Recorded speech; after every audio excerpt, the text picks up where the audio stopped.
Should be live in a second. We should be live in a second, but then you need to actually greet everybody. Oh, we are live actually. Hey, hello everybody. Hey. It's 5 people waiting. 6 watching. Amazing. Thank you very much, everybody, to join our live podcast again. Hey. There you go. I can see all your faces. Okay, you can talk, and I'm just gonna make this LinkedIn live work. Do the magic. So Remo, you never do the intros. You do the intro. Yeah, exactly. Just go. I do the intro. Okay. Yeah. Oh. So hello everybody to the special where we talk about what you want us to talk or what you ask us in the chat. So feel free to use that to your kind of a maximum capacity. Oh my god, this was absolutely terrible. Yeah, I know. Yeah, low energy. Yeah, because really, my low energy is because if there is somebody that was able to make Squad Busters works on Android, please raise your hand in the chat. I would really like the advice now. That's why my energy is so low. Okay. Oh my god. I have you know what? I have a surprise for you. So 1 second, maybe I can make it happen almost, in 2 minutes. Hey, Matej. Yeah. Where do penguins go to vote? Oh, I know that one. Oh, you know that one? Pole. North. You must be a dad. I must be a dad, yeah. And I have way better jokes than you are. You have. I just heard one today, and just I wrote it down. So. Which one? Can February, March? Well, no, but April, May. Get more kids, man. And here's the special guest.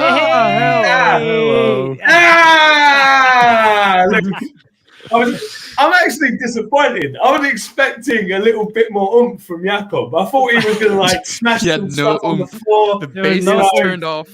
Yeah. The thing is the no oomph because he's just pitching about the Squad Busters and how he can't play. He's like, oh my god, they can play. I mean, just get an Australia account like everyone else, man. Come on. What are you doing? You've been in this game for too long. You're telling me you don't have a Canada account or an Australia account? Exactly.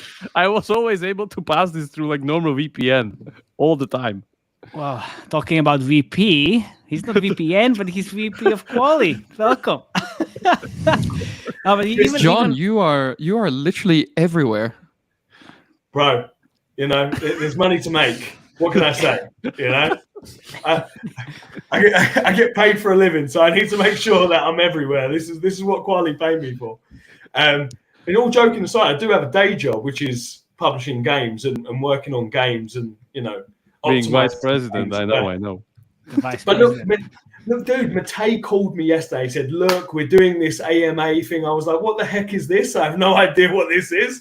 But hell, I'm down. If it's you guys, you put the call in. And I'm there. Exactly. Here we are. So it should be. Oh, wait a second. Live. I actually want to ask a bunch of questions about publishing. What's going on with that market now? I have no idea. Look, man. Obviously, from the last time we spoke, obviously it was only a couple of months ago since our amazing PGC live at PGC event, which. Probably my favorite podcast I think I've ever done because Felix was giving me shots of brandy whilst giving me a podcast. This was a highlight. But no, look, I think from a publishing perspective, things are getting are heating up and things are getting a lot more interesting. I think when we last spoke, we were talking about this progression into hybrid. I think that. Jakub and I had a good discussion about hybrid becoming a bit of a stepping stone for casual.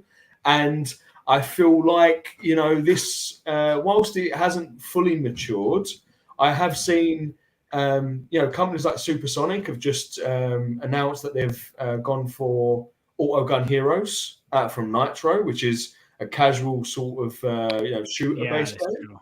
I've seen this week that Voodoo are advertising for mid-core people, right? They already said when they were on our podcast, they're taking literally people from King and like these kind of core, mid-core, casual people. Yeah, we launched Text Express yesterday, so this is we decided to go down the casual route. We're also internally developing a solitaire game at the moment, which has been in production for about 14 months. What the can you pick a little bit? A little bit more expensive genres, like solitaire, board games. Got any merge? Maybe you should go to social casino. Match 3. Who knows? Yeah, no, it's all the rave there actually. Like I've seen the what was the game? It's called Domino Dreams. It's actually from the Dice Dreams guys. Superplay? Yeah, and it's scaling pretty high, and it's pretty much taking the whole domino category because you have like two types of games within this. Like domino evergreen category. Yeah, sorry guys, for being like absolute. You have like two types of games within these evergreen categories. One is the one that's like the basic one, like the one that everybody knows and it just lives on organic, and then is the one like high paid UA traffic one, like Solitaire and Grand Harvest and stuff like that. And this category, the one where you actually like iterate the gameplay and make it more like free to play, natural and adaptive, this is like really raising up. And with solitaire category is already consolidated. So my guess, domino category is going to be consolidated. Same probably goes with the text category and all these other like evergreen games. I mean, we also I saw the episode with Lord Toronto the other day, guys, about Travel Town and Merge. Yeah.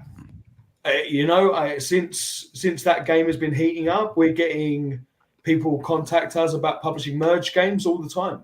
Right. And again, look, going back to what we were discussing in January, Matej, you were talking about forever games. Yeah. And maybe this is it. Look, maybe Solitaire, Merge, these are the games that people are saying, do you know what?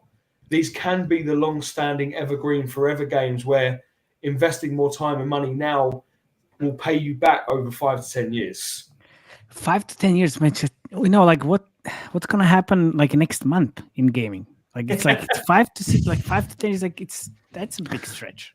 John, I'm a bit curious. I haven't worked in publishing for nearly 5 years now. Like, what do deal terms typically look like? Someone comes to you with a game. Like, is that space heating up? Because I know that was pretty non-developer friendly for a while. Or like, what are deal terms like now? Is it basically more profitable to go to a publisher, or what's that looking like?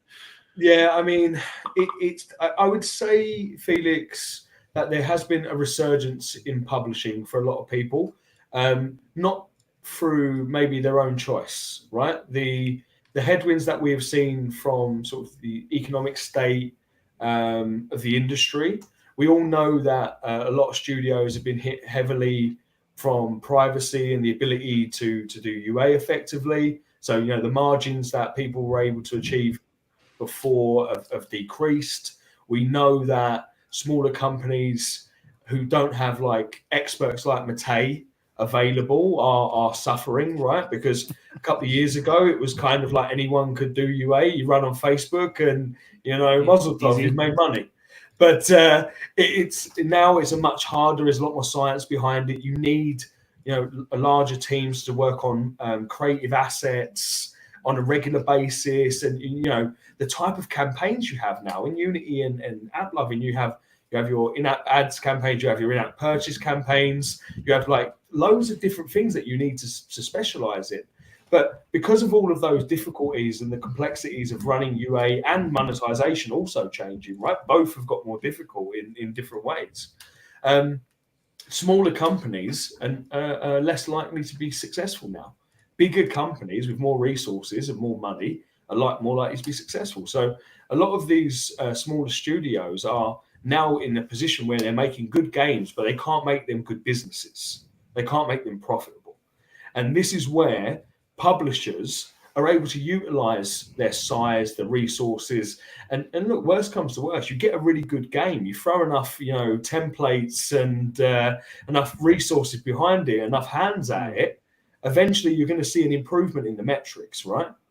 It's so from a deal terms perspective, there are more deals being done. The publisher, I would say, is in a more favorable position to get better terms on their side because of just the necessity of doing that sort of type of business. But I can tell you, for example, Quali, we are investing in studios. We are doing active M&A. We are doing active sort of investment in terms of owning a percentage of businesses to ensure that they have larger amounts of cash flow to self-sustain. We are doing deal funding and covering burn rates of studios, because one of the toughest things I think for studios right now, Felix, is you should be really focused 100% on making the best game possible. But when you have to worry about cash flow, no shit, Sherlock. Yeah, well, thank you very much. Yeah, like, do we have another guest, good please? Game? Good games. Look, this is the truth, right? Like, but what I'm saying is, if you are a founder of a company and 20-30% of your time you're worried about where the next check's going to come in, right? So you can pay your developers, and you're concerned that your engineers might leave because they're going to get a better offer. You then stop focusing purely on the success of the game. You focus on survival, and that diminishes your likelihoods of producing a successful game because your heart is not fully in it. So that's what I'm trying to get at. So doing a deal with a publisher and getting your studio funded and stuff like that will allow you to double down and focus and strategize on the best game rather than the other stuff. So we have the question about like what are the predictions for 2023, not that great, 2024, in terms of UA admon and about product in general. So I guess, John, you kind of touched a little bit. Anything else that we like product-wise? Product-wise as well? What John is saying, I would say that's true in a matter that like publishing. Yeah, you need to have a good game. You need to have a good game. The other thing is that publishing, in my opinion, nowadays means more of like you get funding or somebody to kind of lean on rather than just somebody that runs your UA, which is a big difference as it was before. Yeah. Then UA is like this is a product still prediction. UA is a necessity of your product strategy these days. So you either have like very strong IP or these kind of whatever shenanigans that we see on the market that people optimize over CPI wall. Everybody talks about IP. Name at least like 3 games outside of Monopoly Go with a strong IP on the mobile. We're talking about Voodoo just did this Squadbusters integration. Fucking hell. Squadbusters, what kind of IP is that? Supercell, okay, but it's in soft launch. Okay, Jesus. You don't even see the numbers yet. I know, but it's global a launch game. Global launch. Rollick got Barbie. Voodoo got Transformers. Obviously, Monopoly we've spoken about. I think you're getting a bit shut down there. Barbie is a great argument, but it hasn't launched yet. Where's the game? I know, but it's coming out in the year. Somewhere in Turkey. But I said global launched game. We'll get there. The year's not over, baby. We've still got a long time to go. Fire. It's part of the plan. That's the important thing. Like you either have this plan or that plan. So UA shenanigans or an IP. If you have no kind of a advantage in the UA field, you're just banging your head on the wall. Or you could be in this like hoping for endless organic club, which is like, endless organic club. Well, you're not Fingersoft, so exactly. So this also doesn't work. So this is a problem where product, it needs to be great and blah blah blah and everything John said, but making great products doesn't make shit in current market regarding UA distribution. Yeah, that's the problem. Yeah. Well, are you saying UA is important? Ooh, UA is more important than product these days. That's the problem. Whoa, that's a big statement, Jakub. We're going to soundbite that. We're going to soundbite. Yeah, we're going to see Matej run UA on that. What do you like to be better in a situation that you have like great product but functional UA, or you have a great product but your CPI is killing your product? So which one do you pick? Well, of course, it's a tough choice. I've seen many great products recently, and they cannot scale because they just don't have the strategy to do it. Yeah, or they don't know how to do it, or they are not willing to kind of follow the recent trends in the UA landscape. And even this, what you just said, follow the recent trends of UA landscape. It takes a lot of sophistication to be able to do that. What do you mean sophistication? Just play the game. You see like what kind of ads you are kind of being targeted with. and then you open up the sensor tower and you see the fucking data. And so what then? And then remember, the cheat sheet is you could just pay for Matej's weekly newsletter and you get every bit of information you need. Yes, plug. that as well. But then you kind of implement at least some. You were talking about this, and we were talking about this last year. Like, first of all, you can duct tape whatever on top of which is not a great solution, but at least it works to a certain extent. That is like giant sophistication. There are people that don't even understand, like, to the point, like we're at the beginning of the fun still, like fake creatives, fake store screenshot, fake icon, and then fake onboarding, and like people end up still in this kind of fake funnel of UA, which is still hard to do, and they don't even get to the part where they need to do fake onboarding. Yeah. But so that's what I'm saying. Yeah, continue. You can do your UA prediction now. Well, I mean, like this is basically it. Yeah, Felix, basically prediction. Yeah. So we're in the space, right, where AppLovin is dominating the markets, and they've said that everything is going to be on bidding by end of year, which presents kind of an interesting, I guess, a risk as well to them. But basically, if you look at their EBITDA margins, they're now up at 65% in our space, EBITDA margins, which is crazy high for a publicly listed company, right? The closest one with EBITDA margins that are coming close to that is Digital Turbine, and they have, I think it was 32% EBITDA margins, and that's coming from pre-install and offer walls, most likely, not their exchange. But usually what happens when you see big EBITDA margins like that is you start seeing competition that want to muscle in on those types of margins. And my biggest prediction, I think, is we're going to see a new entrance into the market towards the end of this year that starts challenging AppLovin on the mediation side. Because essentially mediation is the key that drives the UA, which then eventually gets you the margin. So they are moving now everything to bidding, which presents kind of an interesting, I guess, window of opportunity for a challenger. Because when you're moving to bidding, essentially, if you don't have bid floors, then you basically, it could be a race to the bottom for the different algorithms, because there's basically nothing holding down the bottom. It's just simple economics. So what kind of would be a way of guarding against this, setting bid floors? But another thing to do would be having a robust pre-bid that basically acts as your bid floor. So there's no company currently offering a pre-bid solution on mobile that basically bids on all the units then before going into an auction. So basically, if a player built a solid pre-bid and had all the major bidders in their main bidding portfolio or main bidding like waterfall, that would be like a really interesting way a new market entrant could enter the market in the mediation space. Or if AppLovin allows pre-bid as well, that would be a good way of guarding against that. But they're earning so much money that it's hard to do, right? But that's what I predict, that there will be a challenger at some point to challenge AppLovin at some point. Okay, that was quite long, but thank you very much. How can somebody challenge them if they have like so much inventory? Yeah, it's not going to be easy. But I'm saying like there is a space where that would work right now. Like if you, theoretically, of course, yeah. I mean, you're still going up against AppLovin, which is not fun. Yeah, we've seen how it went for Unity last time. Yeah.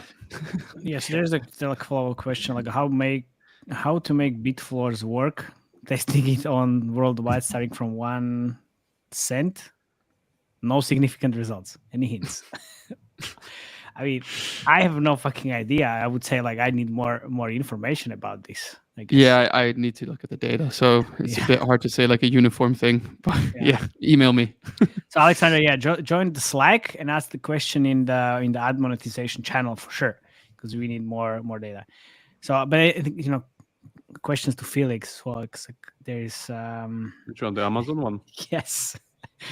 What was the Amazon one? Yeah, what was your hints for Amazon on your last event? So I guess, I mean, you're talking about Amazon all the fucking time, so. Yeah, but they're doing this weird thing right now. So you know how they were kind of this like elite club that had like a red velvet rope, and they were letting people in, and now the red velvet rope is up, even for like big publishers. And they're like, I brought them a really big publisher. What was it?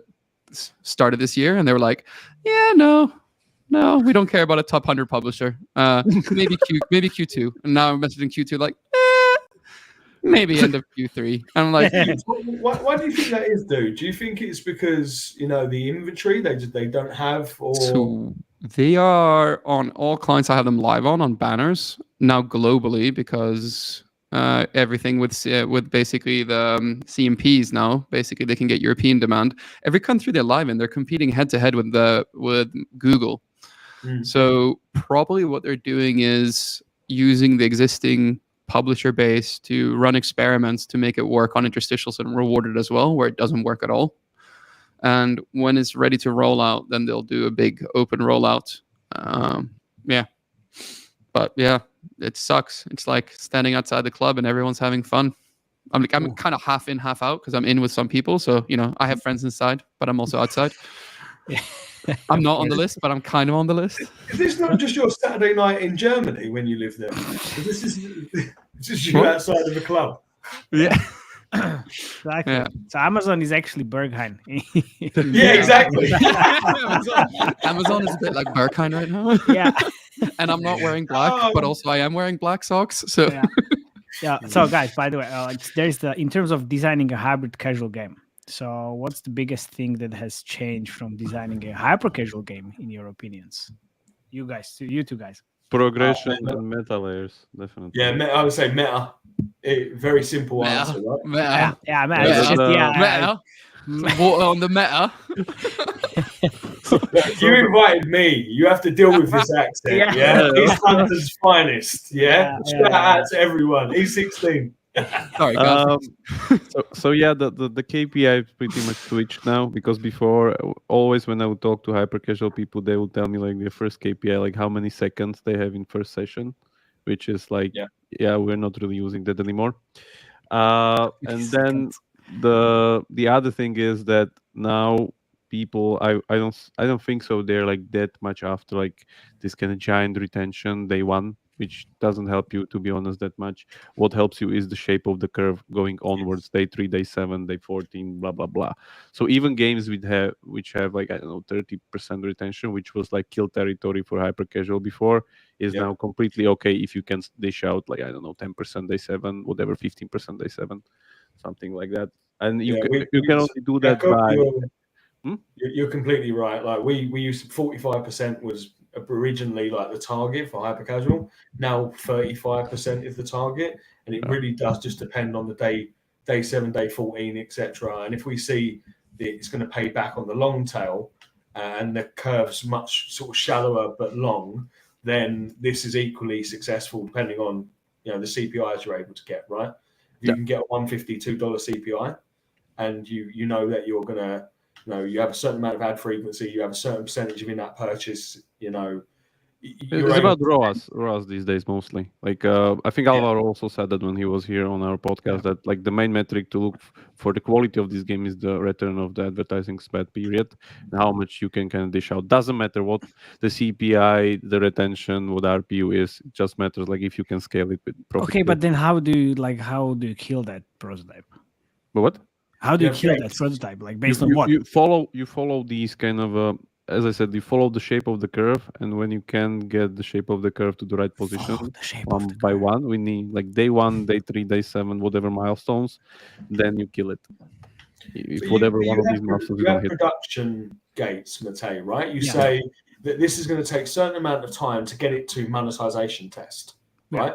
And then you give it another couple of weeks for optimization and ensuring that people like Felix are optimizing it effectively to ensure that it's to the proper standard.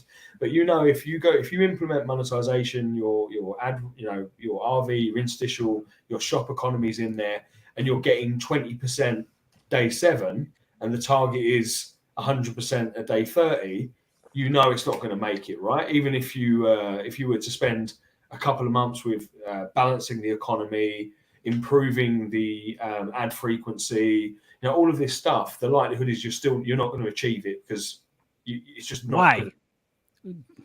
Why? Just I mean, I know why, but just unpack that a little bit more, because from the previous games and data that like 20% it's not enough. But if you don't have that data, like, okay, how can you say, okay, 20% is good or bad? You don't. Yeah, I mean, it's hard. This is the hard part. Yeah, for sure. And by the way, that's just an example, right? Like, depending on the game and genre, these numbers will be different. But equally, this is also the strength of being a big company. You have better tools and better predicted LTV modeling, right? Yeah. We know as a company that this style of game, if it makes this much ROAS at this point, the curve will end up doing this. Yeah. It's not 100% confident, but we have enough data. Yeah, you've seen it before. Yeah, exactly, dude. And this is why it's becoming harder. It's never been harder to launch new games. It's never been harder for new companies to launch new games because they don't have all of this history and experience. And this is where the big publishers are coming back to have this resurgence because they can use that history to their advantage. Yeah, that's why people pay for my newsletter because there's all about benchmarks. Yeah, but one other recommendation that I've seen like throughout like my clients or whatever people are working with is like three iterations and then stop. That's much. what I like always if you cannot move any KPIs by 3 iterations, and I mean like those takes weeks per one, and nothing's happening, kill it. You're still not hitting the thing. Yeah, I mean, we have like few other questions, by the way. Yeah, but can you say something completely unrelated about ROAS? Yeah. Well, I'm not sure. Wait. You know, there's actually a place called the ROAS Hotel in Bodrum in Turkey. Wow. And wait. The plot thickens. The owner and founder of the hotel is the Loop Games guy, and he named it ROAS. No. No. You serious? I'm on booking.com right now. Do you think I'm joking? Right? I can book a night there tonight. Please, can you zoom it a little bit? Yeah. Look, man, I've lost my hair and I'm blind, okay? I need to like lean forward, okay? When you get to my age, this is what happens. You start falling apart. All right. Well, that was my little update on ROAS. If you're looking for ROAS, I know where it is. Go to Turkey. If you book and make flights, you can be there tomorrow. You can have ROAS tomorrow. Do you reckon there's a place I could get a hair transplant whilst I'm there? I can have like 3 days in the ROAS hotel, and then I'll come back with hair like you. This is... where do you think I got it? Genetics? No, I got the ROAS. Okay, you got the ROAS.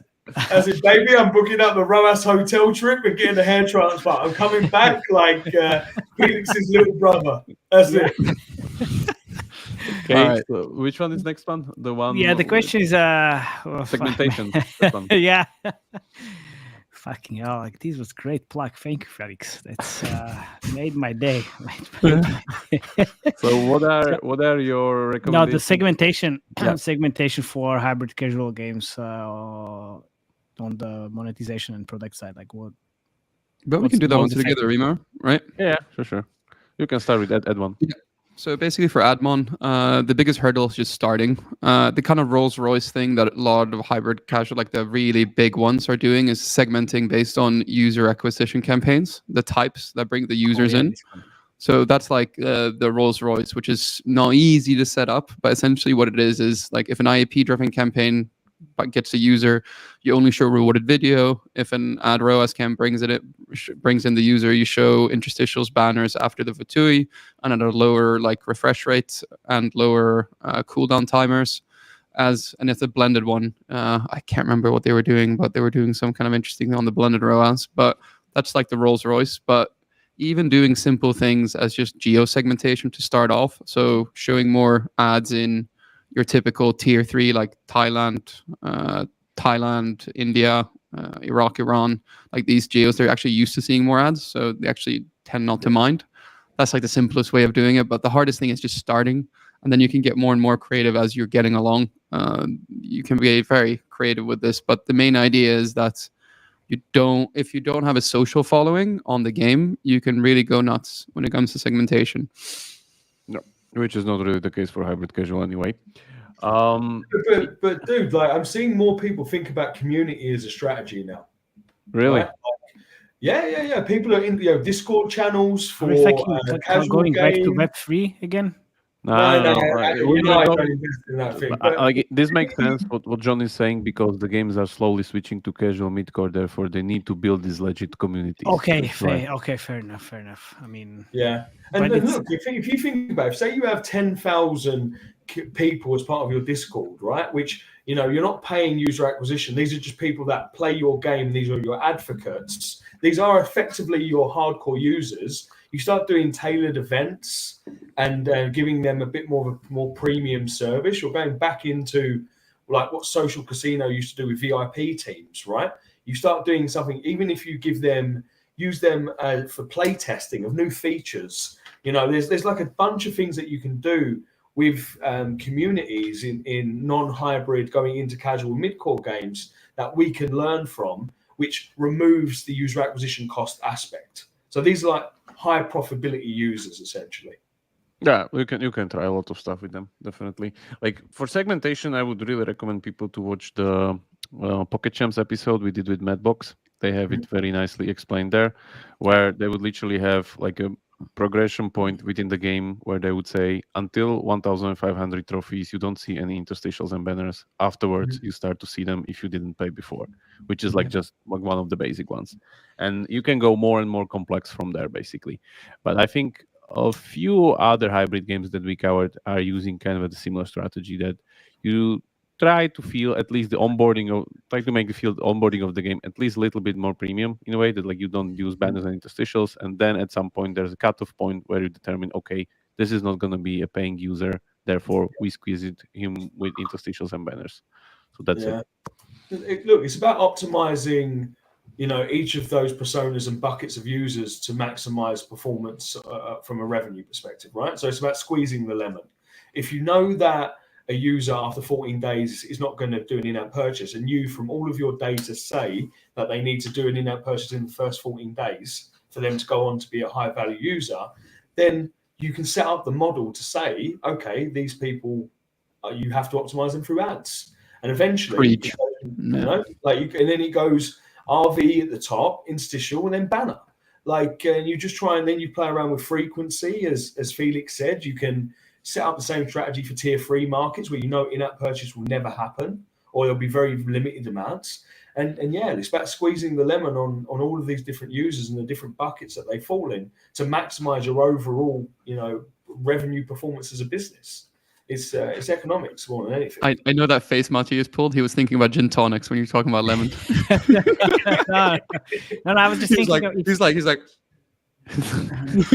Hey, wait a second. No, I was thinking if like 14 days that you mentioned isn't like too long, because it's just 14 days of not getting any revenue, and you can, I don't know, maybe lose. You optimize to find the sweet spot between the impact of negative impact of interstitial retention and positive impact of ad revenue coming from these things. You always try to find a sweet spot. Equilibrium. This question was quite heavy. Now we have this chilled question, which is, what was the last book that you read? And tell about it, please. I can start. So I can start. It's like because you were fucking talking all the time, so I can start. So I read. Yeah, I knew this was coming.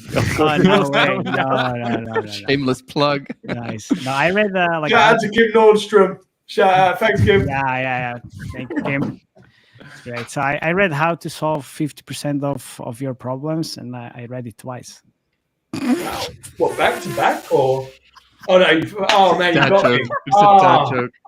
Person who asked this, is this a plant for a dad joke? No, it wasn't. But when I saw it, it's like, fucking hell, I need to just use this. You just did you just make that you just set yourself up in like. No, he's reading dad jokes before he goes to go to bed. It's too serious. We need to do a question a bit lighter. Oh, has anyone read a book? And then the joke. Wow, that is some hardcore preparation. Well, you were talking for like 15 minutes. So what do I need to do? No, but the question is real. So you read that book from Kim? Yeah, Up Down Up. I'm nearly finished. But no, it's a great book. There isn't a lot of, say, gaming industry business focused books. I think there's a lot of gaming books that focus on development and coding. But for me, this was a great sort of snapshot into the mindset and the approach of some of the most successful people in games, right? And, I have a saying, guys, in the office. It's basically, I've got a poster up there. You can't see it, but just get shit done, right? Just get shit done.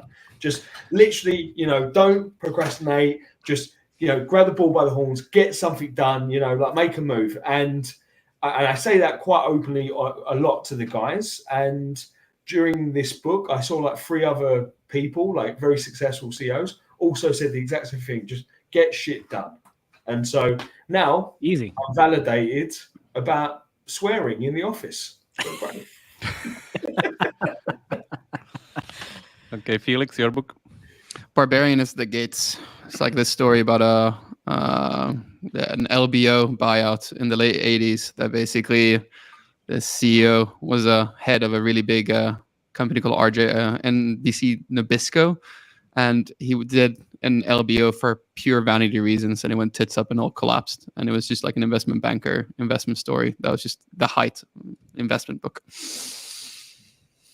Really fun story. Like completely unnecessary and just ego driven, and everything goes tits up. Matej, you have any other problem books? No problems. I think I read, and I didn't finish it, obviously. How will you measure your life? It's actually quite a good one. It's a lot of the things that I read there. I had in my latest article about like my journey, because it was so obvious. Like, pay attention to the family, because everybody's just screaming for your attention, and you need to invest your time. Because then, like, when you wake up after 15 years, you want to spend time with your kids, and they're like, "Hey, Dad, fuck off! I don't want to spend time with you now. Where were you 15 years ago?" So it's like these type of things, and it's very connected to the actual like career and the family and investing time. It's pretty good. Return on time spent instead of return on ad spend. Yes, time spent. I do have one for time spent actually, if you want. Now, Jakub, your next diary of the CEO. No. Yeah, so mine is pretty much. I'm not even reading it. My wife is reading it, and then I'm reading the parts where she thinks it's gets important. Scary. No, it's called Children: The Challenge, and I remember it from my university days that this is literally the best parenting book that I ever saw, because it's if you ever saw but never read. Yeah, only the scary parts. So you have like line of these psychologists and Freud, Jung, Adler, and like all these kind of big guys. And this is one of the ones when you really get into it, like it makes complete sense about like logical consequences and like how to bring stuff up to the kids so you don't cause trauma and shit. And this is kind of really helpful, and it's especially helpful if you're entering this stage of between 2 to 3 years. So that's pretty much on my list. Yeah. Already in the middle of it. Amazing. Okay, so let's get back. John, do you have kids? Actually, as of today, me and my wife got approved to adopt 2 little boys. Actually, congratulations! Nice. 2 years of paperwork, but we got the official approval at 1:00 today. So wow, dude, that's amazing news. Yeah. Look, it's me and my wife have tried for kids for a long time, guys, and it never worked, for whatever reason. And we always knew we wanted to be parents, and we both come from big families. So we started on this journey 2 years ago in July, and we had a really good meeting a couple of hours ago from them saying that the 2 little boys, one's 4 and one's 2, they're brothers, and essentially we've decided to adopt them, and in the next sort of 2-3 months we should transition them into our house and go from there. So that's amazing. So from 0 to 2 kids. Happy. Yeah. And I need to read this book, obviously. Congratulations and welcome to hell. No worries, mate. You will be telling dead jokes like there's no tomorrow. Exactly. Yeah. Give me 6 months. I'll be king of the dad jokes. Yeah, exactly. And then regarding time, there is actually a question about how much time do you think developers need to make the games like Legend of Mushroom or Last War? Like, how long were these in pre-production? Oh, man. You have some knowledge there, Remia, right? Someone told you some shit, right? Yeah, that Legend of Mushroom was already kind of viral on WeChat. Yeah. WeChat, kind of the small games they have there. So HTML5 game. Yeah, that one. I would guess that Legend of Mushroom is not that hard, but I would expect something like 6 months. With the Chinese team, maybe 3 months. Because you Hey. were 996. 996. You were 996. With Last War, that's actually years, I would say. Yeah. It's not about the production of that thing. It's about getting to the knowledge to be able to design that thing.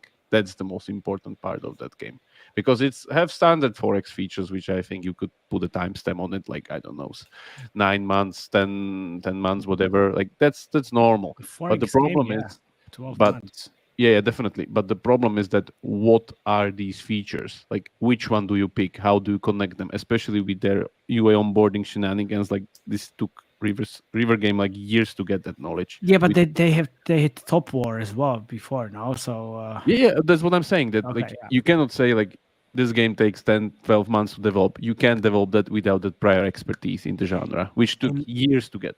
And also, as Heaven mentioned, like they're all connected and they have the Forex expertise from different games. It's basically like one or two teams just going from one company to another. So yeah, it's definitely years. So some games, it literally means that some games you won't be able to develop ever, because like you don't have the genre expertise from last 5 years. So, but that's the truth. Like if you seen, for instance, with Supercell when the Heyday Pop game, they didn't really have that much kind of casual puzzle expertise, and it went nowhere. So that's it. Even though you Supercell, is Supercell a good example though? What I'm saying is that you cannot really like branch from your completely different genre because you're really good at your. You know what's a good example? King and Knighthood and Legend of Soulguard, which I mean now Legend of Soulguard. Yeah. But they just kind of still like, hey, let's do something in midcore. Oh, maybe no.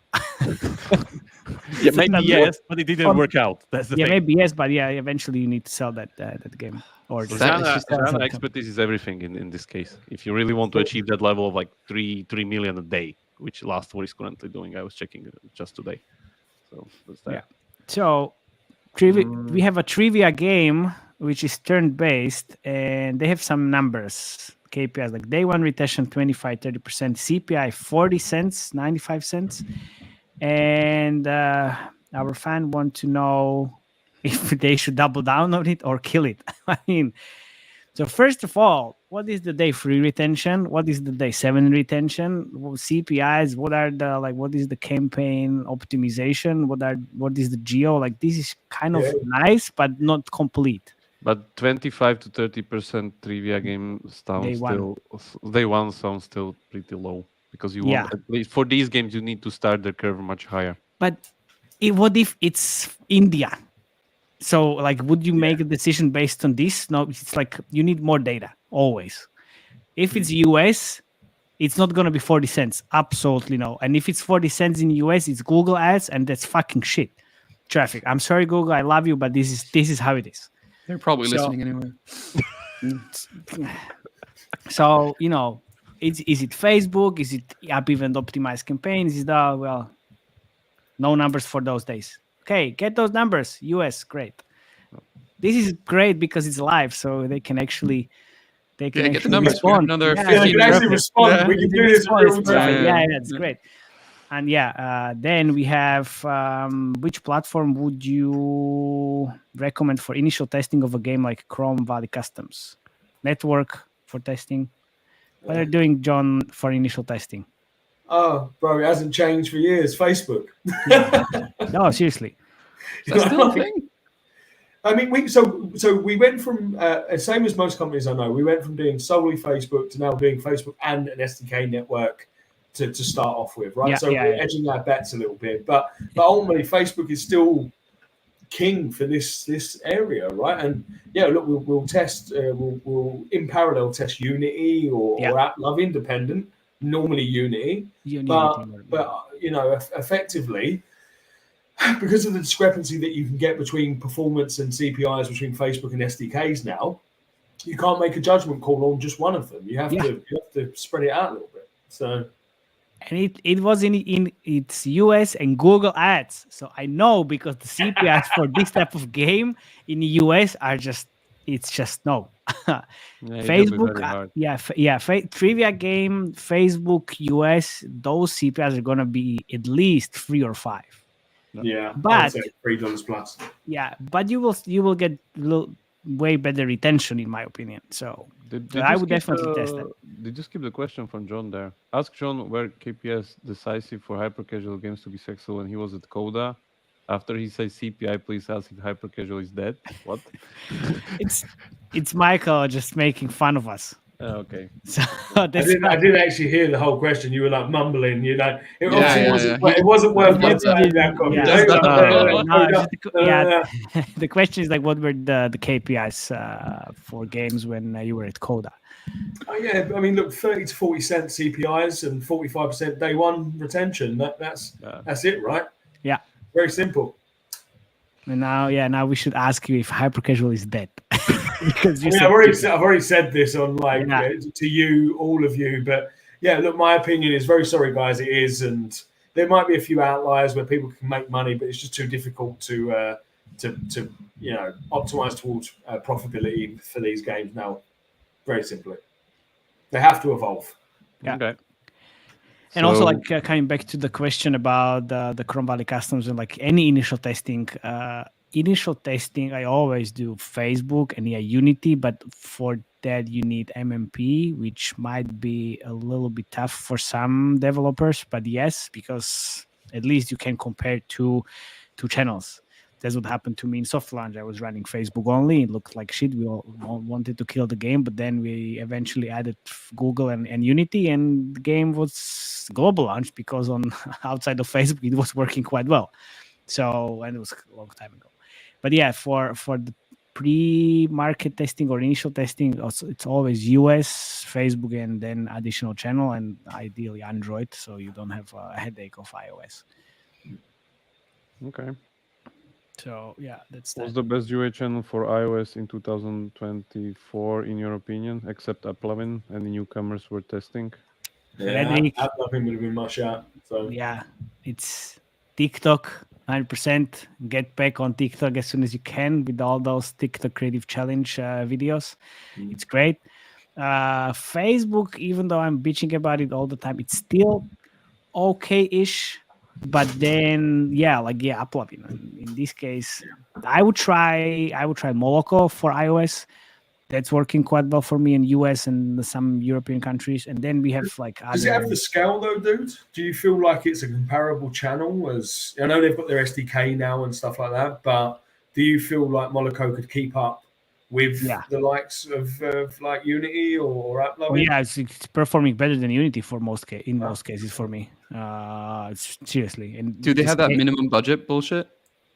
Well, I mean, everybody has the minimum budget bullshit, but no, but it's not like the old days with DSPs. Where it's like, we need 50K to go live. No.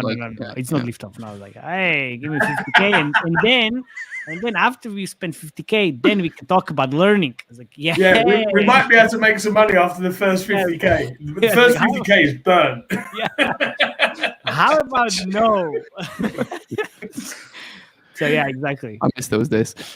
Yeah, not actually. So yeah, what else do we have? What money potential do you see in app distribution in alternative stores like Amazon, Samsung, etc., HTML5 platforms? Oh man, so this is something that I think people speak about a lot, right? And it's because they're waiting for the Messiah to get us rid of the Look, man, my honest opinion is a lot of companies are doing this, and it's an easy way to make a little bit more money. But you're talking for developers. Look, for 5% or 10% or something like that, more revenue. But I don't see it as, it's not as impactful as the other channels. And unless something changes dramatically, then if you're a big company, it makes sense, right? Because 5 to 10% can be impactful. But if you're a small company, I don't think it would be too worth your time unless something changes in the near future. So we're waiting for that Epic Store to hit the stores by the end of the year. I just put that into my next articles about the alternative UA channels and whatever else. I just put the Epic Store there. But now this kind of got me an idea talk about Amazon, because Amazon is still a valid store. It's to a certain extent scalable. I ran Kindle Fire Wake screen campaigns, and you can run it, and you can spend like $200K per month, and even like $500,000 a month, which is not like that bad. It's just you need to think the audience, and it's female mostly, 35 plus, 40 plus, which is quite suitable for any like casual games, and not bad, really, really not bad. And the only kind of transformation in our like launching on Amazon is just you take the Android APK and then just put Amazon payments in it. That's it. It's really, really easy. So if you have a casual games oriented for females, yeah, just go there. Samsung most probably like too much hassle. Not really any UA channel. Well, yeah, fewer UA channels. Maybe you can run the campaigns there. But for Amazon, you can run Facebook, Vango, Unity. I'm not sure. Maybe the wake screen campaigns, and then I guess some other channels as well. Iron Source maybe. Oh, chat booths as well. So it's like it's not. Yeah. Last thing I want to add here is that I still think there's currently short-term, time-wise, is bigger potential in web stores these days. That rather than going for a new Amazon, Epic, whatever store, just make sure your web integration is very, very kind of smooth. Like we covered in the AFK Journey, which is excellent. Web store integration. Why is it excellent? Tell me. Because they send you messages on WhatsApp. Yeah, promote the store, and they have their own payment provider, which is just serving Lilith games. Honestly, though, man, I don't know how like 100% legal this is. Like, there's mobile. It's on the store. It's legal. I feel like there's got to be a breach of some legislation somewhere from this. Like Apple will end up finding them. Apple legal. Yeah. Like Apple's not from them legally, but I think Apple will say contacting them outside of the app by this means will be in breach of some sort of. I don't. Yeah, basically, I don't know how kosher it is. But when we covered the news of this whole DMA or whatever, we already expect that this will happen. That people will never find loopholes. These direct payments, and then give Apple its share. They will try to get the users there first, and then pay them separately through different session, which is already happening. And my guess is nobody will try to do it the Apple way. Nobody. It's like it's too expensive. The 27% is like that's too much. Like it doesn't make sense to even try if it's like that. Yeah, exactly. There's a question for me. Hey, thank you. So how many? Yeah, what kind of budget and how many creatives you are using for a creative testing campaign? And when do you find potentially, I guess, winner creative? How do you test your iterations? So we can be here for 20 minutes. Which we don't have. So good thing I only have 8. Thank God. Yeah, I've got hard stop, so I'm out of here on the dot. Okay? Me too, brother. Me too. No. Like we end up like at 6. Anyway, so quick answer is check your competitors. Well, it's about budget and how many creatives. Competitors, let's not go there yet. I mean, the whole brainstorming session, everything, like how you actually come up with an ideas, like that's a different part. Here, like I kind of have, let's say 100, 150 per day budget. Let's talk about Facebook and very simple creative testing campaign. 150, tier 3, tier 4 countries, 2 or 3, maybe 4 countries at the same time. Purchase or value optimization, because that's the main optimization I have in the business as usual campaigns. And I test like 4 or 5 at the same time with this type of budget, 4 or 5 creatives. As soon as I see a creative that has either the highest spend or the highest IPM or kind of decent ROAS meaning anything above 0 in comparison to other creatives, and I just take that creative and then move it to business as usual campaign. This is very, very simple testing framework. You can have 10 different testing frameworks. You can have IPM based campaign where you have CPI optimization and then just take the winners in terms of the lowest CPI, highest IPM, and then you take it and then just ship it into the business as usual campaign. Or you can have multi-step testing and different things. But honestly, up until I spend, let's say, 300,000 per month, I have, let's say, 4 new creatives a week, I just take these creatives and just put it into the business as usual campaign. Yeah. Let's not overcomplicate things, because then you have the testing campaigns and things, and it's not worth it, and the budget is not that high that you actually need this type of operations.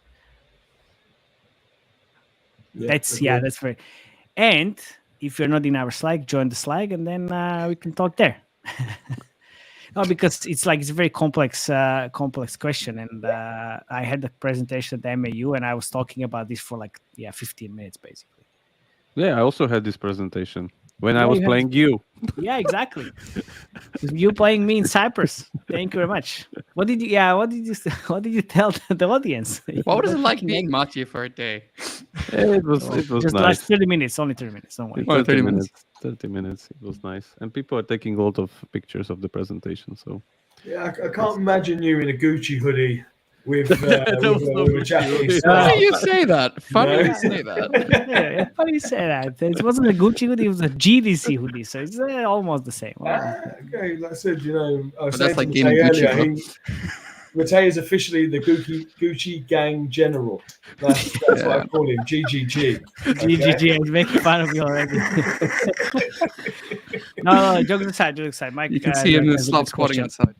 So, jokes aside, for the career in gaming, what's your biggest achievement? Game, systems, campaigns, whatever, all that you are really proud of, and that you can share as well. John, you are the guest, so we can start with you.